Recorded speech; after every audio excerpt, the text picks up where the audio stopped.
평강이 우리 모두에게 임하기를 예수님의 이름으로 축원해 드립니다. 오늘 말씀은 에베소서 1장 15절에서 23절 말씀을 근거로 인생 최고의 가치라는 제목으로 하나님 말씀 증거하겠습니다. 풍성하고 충만하라, 에베소서 강의 세 번째 시간입니다. 많은 사람들이 인생을 살아가면서 인생의 허무감과 배신감을 느끼며 살아갑니다. 그 이유는 인생에서 가치 있다라고 생각했던 것들이 무너질 때 인생의 허무감과 배신감을 느끼며 살아가는 것입니다. 사람들은 돈에 대한 가치를 붙들고 살아갑니다.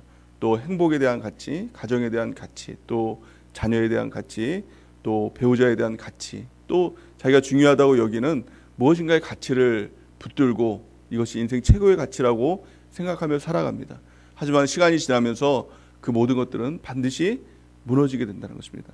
성경에 보면 구약 성경에 보면 전도서에 솔로몬 왕이 고백을 하죠. 솔로몬 왕은 하나님께 받았던 그 놀라운 지혜가 있었습니다. 또 모든 부여를 모든 것을 다 할 수 있는 부여를 하나님께 받았습니다. 그 모든 지혜와 부여를 가지고 인생에서 인생 최고의 가치를 내가 한번 찾아보겠다라는 생각을 가지고 그 모든 자원들을 가지고 최고의 것들을 추구하며 살아갑니다. 근데 그 결론이 무엇이었습니까? 헛되고 헛되다는 것이었습니다. 헛되고 헛되니 모든 것이 다 헛되도다. 이게 인생의 이 땅에서 가지고자 하는 모든 가치의 결론이었다는 것입니다. 그리고 나서 솔로몬이 이 전도서 마지막에 이렇게 고백을 합니다. 전도서 12장 13절 말씀을 같이 한번 읽어보겠습니다. 시작. 이래 결국을 다 들었으니 하나님을 경외하고 그의 명령을 지킬지어다. 이것이 모든 사람의 본분이니라. 아멘. 인생의 궁극적인 가치는 이 땅에 있는 것이 아니라 하나님께 있다. 이것을 발견했다는 것입니다. 하나님과의 관계, 믿음, 이것만이 인생 최고의 가치였다. 나머지 모든 것은 헛되고 헛되니 모든 것이 다 헛되었다라고 고백하고 있는 것입니다. 우리가 붙들어야 될 가치는 사실 이 땅에 없는 것입니다. 이 땅의 모든 것은 헛되고 헛된 것입니다. 우리가 붙들어야 될 인생 최고의 가치는 무엇입니까? 하나님, 하나님과의 관계, 그것을 붙드는 은혜가 있길 바랍니다. 이 솔로몬의 고백과 같이 하나님을 경외하고 그의 명령을 지킬지어다. 이것이 모든 사람의 본분이니라. 우리가 이것들을 붙드는 귀한 축복이 있길 바랍니다. 오늘 본 말씀에 보면 사도 바울이 에베소, 가장 사랑했던 이 교회 에베소 교인들에게 인생 최고의 가치가 무엇인지를 이야기하고 있습니다. 이 본문 말씀은 기도 형식으로 이루어지고 있습니다. 가장 이 사랑하는 이 목양의 아버지가 목양의 자녀들을 위해서 기도하는 이 세 가지 기도 제목들을 가지고 인생 최고의 가치가 무엇인지를 보여주고 있는 것입니다. 우리도 마찬가지입니다. 사랑하는 자녀를 위해서 부모님들이 기도할 때 최고의 가치를 위해서 기도를 해주죠. 이 기도는 그 사람을 위해서 하는 기대 또한 가치, 이것들을 말해주고 있는 것입니다. 오늘 사도 바울은 에베소 교인들을 향해서 세 가지 인생 최고의 가치에 대해서 하나님께 구하고 그것들을 기도하는 것들을 볼 수가 있는데요. 가장 첫 번째 인생의 가치가 무엇일까요? 그것은 바로 하나님을 깊이 아는 것, 이것이 인생 최고의 가치라고 말씀하고 있는 것입니다. 우리 17절 말씀, 오늘 본 말씀 같이 한번 읽어보겠습니다. 시작. 우리 주 예수 그리스도의 하나님 영광의 아버지께서 지혜와 계시의 영을 너희에게 주사 하나님을 알게 하시고. 아멘. 우리 인생에 있어서 가장 최고의 가치는 하나님을 알게 되는 것입니다. 가장 큰 축복이 무엇입니까? 돈을 많이 벌어서 축복이 아니라, 또 어떤 자리에 올라가서 축복이 아니라, 또 내 자녀가 잘 돼서 축복이 아니라 하나님을 알았다는 것. 우리가 인생을 살면서 하나님을 모르는 사람들이 얼마나 많습니까? 근데 우리가 하나님을 알게 되었다는 것이 얼마나 큰 축복입니까? 정말 큰일 날 뻔한 거 아닙니까? 하나님을 몰랐으면 우리가 하나님을 알 때 우리가 천국길로 가고 또 천국의 가장 큰 가치를 얻을 수 있는 것 아닙니까? 근데 여기서 안다라고 할 때 사실은 지식적으로 안다라는 것, 이것은 사실은 아무 소용이 없는 것입니다. 우리가 대통령을 안다라고 이야기를 합니다. 또 유명한 연예인들, 유재석이라든가 BTS 그런 사람들을 안다고 하죠. 또 그 사생 팬들 같은 경우에는 더 많이 알지 않습니까? 그 사람들의 사생활도 알고 주변 사람들에 대해서도 알고 어느 학교를 나왔는지, 또 몇 년에 태어났는지, 뭐 그런 뭐 고향을 어딘지 그런 걸 다 안다라고 얘기를 합니다. 근데 문제는 무엇입니까? 그 사람이 나를 모르는 것입니다. 대통령이 나를 모르는 거예요. 연예인이 나를 모르는 거예요. 그 관계를 아는 관계다라고 말할 수 있습니까? 없습니다. 안다라는 것은 나도 그 사람을 알고 그 사람도 나를 알고 또 우리는 아는 사이야 라고 이렇게 얘기한다는 것은 그냥 지식적으로 아는 사이가 아니라 친밀하게 아는 사이다 라는 것을 말하고 있는 것이죠. 이 성경 원문에 있어서 안다라고 하는 이 표현은요, 야다라는 말을 씁니다. 이 야다라는 말은 친밀한 중에서도 굉장히 더 친밀한 그 관계를 이야기를 합니다. 창세기에 보면은 하나님께서 아담을 만드시고 하와를 만듭니다.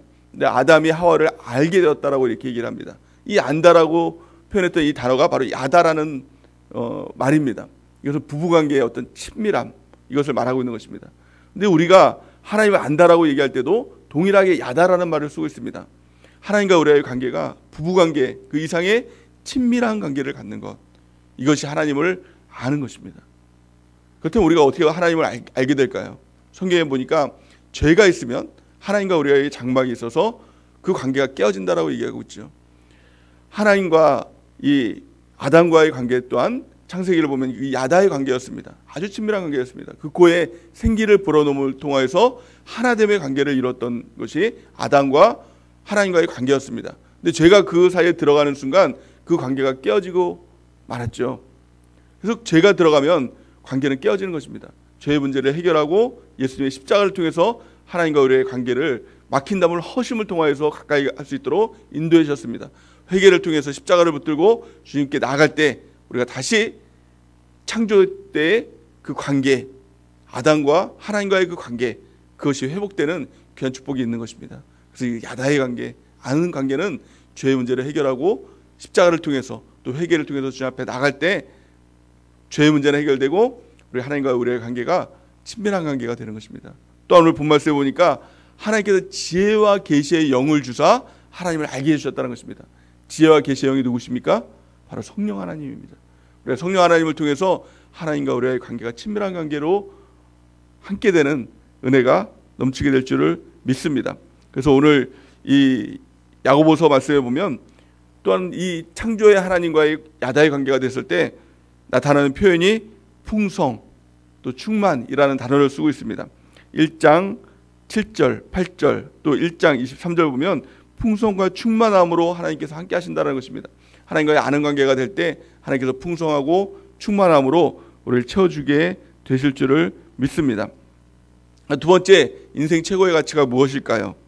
18절 말씀해 보니까 너의 마음의 눈을 밝히사 이렇게 말씀하고 있습니다. 우리 눈이 밝아지는 것, 마음의 눈이 밝아지는 것, 영의 눈이 밝아지는 것, 이것이 또한 인생 최고의 가치라는 것입니다. 하나님과의 친밀한 관계가 되었을 때, 우리가 예수님을 믿고 영접했을 때 하나님께서 우리 가운데 오셔서 너는 내 아들이다 라고 하면서 친밀한 관계가 되죠. 근데 문제는 하나님께서 그 모든 것을 통해서 우리 가운데 다 주셨음에도 불구하고 십자가를 통해서 예수님께서 내가 다 이루었다, 모든 것을 내가 다 주었다라고 이야기함에도 불구하고 우리 눈이 가려져 있는 것입니다. 하나님은 우리 가운데 다 주셨다라고 하는데 우리는 받은 게 없다라고 얘기하는 거예요. 달라고 얘기하는 거예요. 왜 안 주시냐고 이렇게 때를 쓰는 것입니다. 문제가 뭘까요? 우리 눈이 다 감겨져 있는 것입니다. 마음 눈이 닫혀져 있기 때문에 풍성하신 하나님에도 불구하고 충만하신 하나님에도 불구하고 우리는 너무 빈약한 것입니다. 그러기에 가장 중요한 것은 무엇입니까? 우리 마음 눈이 밝혀서 하나님의 풍성함과 그 충만함이 무엇인가를 우리가 깨닫게 되는 것입니다. 그렇다면 우리의 마음 눈이 어떻게 밝아집니까? 마찬가지로 너의 마음 눈을 밝히사, 누가 밝히는 것입니까? 성령 하나님께서 우리 하나님을 알게 하시고 또 두 번째는 우리의 마음 눈을 밝혀주신다는 것입니다. 하나님께서 우리 가운데 주시는 모든 것은 우리 눈으로 보지 못합니다. 우리 마음으로 깨닫지도 못합니다. 우리 느낌으로도 알지 못합니다. 귀로도 듣지 못합니다. 오직 성령 하나님만이 그것을 알게 하시고 깨닫게 하신다라고 성경은 말씀하고 있는 것입니다. 고린도전서 2장 9절에서 10절 말씀을 같이 한번 읽어보겠습니다. 시작. 기록된 바 하나님이 자기를 사랑하는 자들을 위하여 예비하신 모든 것은 눈으로 보지 못하고 귀로 듣지 못하고 사람의 마음으로도 생각하지 못하였다 함과 같으니라. 오직 하나님이 성령으로 이것을 우리에게 보이셨으니 성령은 모든 것 곧 하나님의 깊은 것까지도 통달하시느니라. 아멘. 우리가 성령 하나님을 의지할 때, 성령 하나님을 통해서만 하나님께서 우리가 주신 모든 것을 다 알고 깨달을 수 있는 것입니다. 우리 마음은 열려지는 것입니다. 그래서 에베소 5장 18절 말씀에 보니까 이렇게 말씀하고 있습니다. 술 취하지 말라. 이는 방탕한 것이니 오직 성령으로 충만함을 받으라. 오직이라고 말씀하고 있죠. 오직 성령의 충만함을 받을 때 하나님께서 주신 모든 것을 우리가 보고 깨닫고 느끼는 놀라운 축복을 누리게 될 줄 믿습니다. 오늘 성경 말씀에 보니까 하나님께서 우리 가운데 주신 건 이 세 가지가 보인다는 것입니다. 그것이 무엇입니까? 바로 소망과 영광과 능력입니다. 소망과 영광과 능력, 이 세 가지를 우리가 보고 깨달을 때 이 땅을 살아갈 때 당당한 가운데 살아갈 수가 있는 것입니다. 오늘 본 말씀 18절, 19절 말씀을 같이 한번 읽어보겠습니다. 시작. 너의 마음의 눈을 밝히사 그의 부르심의 소망이 무엇이며 성도 안에서 그 기업의 영광의 풍성함이 무엇이며 그의 힘의 위력으로 역사하심을 따라 믿는 우리에게 베푸신 능력의 지극히 크심이 어떠한 것을 너희로 알게 하시기를 구하노라. 아멘. 가장 첫 번째는 소망이라고 이야기하고 있죠. 베드로 사도는 이것을 산소망 이렇게 얘기합니다. 산소망이 있을 때 이 소망은 죽을 수 없는 소망입니다. 없어지지 않는 소망입니다. 궁극적으로 영원한 천국에 대한 소망이죠. 예수 믿는 사람은 이 절망이 없는 것입니다. 세상 사람들 절망 가운데 빠져서 인생도 포기하고 또 자살도 하고 막 그러지 않습니까? 예수 믿는 사람은 아무리 어려운 가운데 있을지라도 아무리 절망스러운 상황 가운데 있을지라도 절망하지 않는 것입니다. 왜냐하면 산소망이 있기 때문에 죽을 수 없는 소망, 없어지지 않는 소망, 예수 그리스도의 소망, 천국에 대한 소망, 이것을 우리가 붙드는 은혜가 있길 바랍니다. 마음 눈이 밝혀질 때 천국이 보입니다. 소망이 보입니다. 그래서 우리는 산 소망 가운데 나갈 수가 있는 것입니다. 성령을 통해서 오늘 이 귀한 새벽에 우리 마음 눈이 밝혀지길 바랍니다. 소망을 바라보며 살아가는 은혜가 넘치기를 바랍니다. 또한 두 번째는 무엇입니까? 풍성함이라고 얘기하고 있죠. 기업의 영광의 풍성함. 하나님께서 우리 가운데 우리를 기업으로 삼아주시고 하나님께서 우리의 기업이 되어주시고 그래서 풍성한 가운데 모든 것을 채워주시는 것입니다. 공급하시는 그 하나님께서 올 한해 모든 것을 우리 가운데 채워주게 될 줄 믿습니다. 우리가 마음 눈을 열어서 그 풍성함을 볼 수 있다면 우리 마음 가운데 당당함이 있겠죠. 지갑에 돈이 없다고 해서 또 통장에 잔고가 없다고 해서 절망할 이유가 있겠습니까? 없겠죠. 그 모든 것을 주시는 그 풍성하신 하나님, 너의 모든 쓸 것을 채워주시겠다라고 약속하시는 그 하나님께서 우리 가운데 계시니 그 눈으로 우리가 그 주님을 보니 절망할 이유가 없는 것입니다. 또 능력으로 우리 가운데 함께 하시겠다고 약속하신 것입니다. 그 능력이 무엇입니까? 부활의 능력. 그 부활의 능력으로 우리와 함께 하는 것입니다. 부활의 능력이 있다면 우리는요 죽어도 산 것입니다. 또 부활의 그 주님께서 우리와 세상 끝나는 날까지 함께 있겠다라고 약속하신 것입니다. 부활의 능력이 있을 때 부활의 주님이 우리와 늘 함께 하시는 것, 나는 죽고 예수님이 사시는 그 믿음으로 사는 우리 모두가 되기를 예수님의 이름으로 축원해 드립니다. 마지막 세 번째, 하나님께서 주시는 최고의 은혜, 최고의 가치가 무엇일까요? 그것은 바로 교회라는 것입니다. 교회가 소망입니다. 교회가 능력입니다. 교회가 풍성함입니다. 하나님께서 우리 가운데 교회를 주셨다는 것은 그 모든 것을 다 주셨다는 것입니다. 오늘 성경 말씀에 보니까 23절 말씀에 보니까 교회는 그의 몸이니 만물 안에서 만물을 충만하게 하시는 이의 충만함이니라 이렇게 말씀하고 있지 않습니까? 교회는 예수님의 몸인 것입니다. 그 몸을 우리에게 주셨습니다. 주셨을 뿐만이 아니라 친밀한 가운데 우리와 함께 하신 것입니다. 이 함께함이라는 것은 단지 동행의 의미가 있는 것이 아니라 붙어 있는 것입니다. 예수님께서 몸이 되시고 우리는 지체인 것입니다. 우리의 몸과 지체는 떨어질래야 떨어질 수 없는 관계죠. 이것은 친한 관계 이상에 붙어 있는 관계예요. 피와 살이 통하는 관계, 이것보다 더 친밀한 관계가 어디냐는 것입니다. 교회를 통해서 우리 주님은 우리와 함께 하시는 것입니다. 함께 하시는 그 의미가 붙어 있는 것입니다. 주님의 피와 살이 우리 가운데 흐르는 그 DNA가 우리 가운데 함께하는 그 관계가 바로 교회의 관계라는 것입니다. 우리가 주일날 말씀을 통해서 죄에 대한, 죄가 무엇인가 그것을 우리가 깨달았죠. 또 죄의 그 위력, 힘, 무서움, 그걸 깨달았죠. 죄가 있으면 결국에 망하게 되는 것, 또 죄가 있으면 하나님과의 관계는 끊어진다는 것. 죄가 있으면 결국은 지옥에 간다는 것. 이것을 깨달았지 않습니까? 그런데요, 우리 주님께서 십자가를 통해 우리의 죄를 사해 주시고 또한 죄를 이길 수 있는 능력을 주시고 주님께서 그 우리 죄를 깨끗하게 씻어주시는, 날마다 씻어주시는 그 은혜를 우리가 입었다는 것입니다. 그 중심이 어디냐? 그것이 바로 교회다라고 성경은 말씀하고 있는 것입니다. 에베소 5장 26절에서 27절 우리 같이 한번 읽어보겠습니다. 시작. 이는 곧 물로 씻어 말씀으로 깨끗하게 하사 거룩하게 하시고 자기 앞에 영광스러운 교회로 세우사 티나 주름 잡힌 것이나 이런 것들이 없이 거룩하고 흠이 없게 하려 하심이라. 아멘. 하나님께서 우리의 죄를 씻어주신 것, 또 우리를 죄 없게 하시는 것, 또 죄인이 아니라 의인으로 이끌어 주시는 것, 그 주체는 내 자신이 아닙니다. 내가 열심히 십자가 붙들어서 내 죄가 씻어지고 내가 열심히 회개해가지고 내가 죄로부터 멀어지고 내가 이제부터 죄 안 져야지 결심하고 노력하고 애써서 죄가 없어지는 것이 아니라 주체는 바로 하나님인 것입니다. 하나님께서 십자가를 통해서 나의 죄를 사해 주시고 또 회개를 통해서 주 앞에 돌이키면 그 하나님께서 예수의 보혈로 나를 깨끗하게 씻어주시고 또 나를 죄 없는 의인으로 인도해 주시는 그 하나님으로 인해서 우리가 죄인이 아니라 의인의 삶을 살아갈 수가 있는 것입니다. 오늘 성경 말씀에 보니까 뭐라고 말씀하고 있습니까? 이는 곧 물로 씻어 말씀으로 깨끗하게 하사 거룩하게 하시고, 내가 되는 것이 아니라 하나님께서 그렇게 교회를 통해서 말씀으로 물로 깨끗하게 씻어서 거룩하게 만들어 주시겠다라고 약속한 것입니다. 27절 자기 앞에 영광스러운 교회로 세우사 티나 주름 잡힌 것이나 이런 것들이 없이 거룩하고 흠이 없게 하려 하심이니라. 이렇게 말씀하고 있는 것입니다. 그래서 우리가 죄인이 아니라 의인의 삶을 살기 위해서 가장 중요한 핵심은 무엇입니까? 나 혼자서는 안 됩니다. 우리가 교회로 더 깊이 들어오는 것입니다.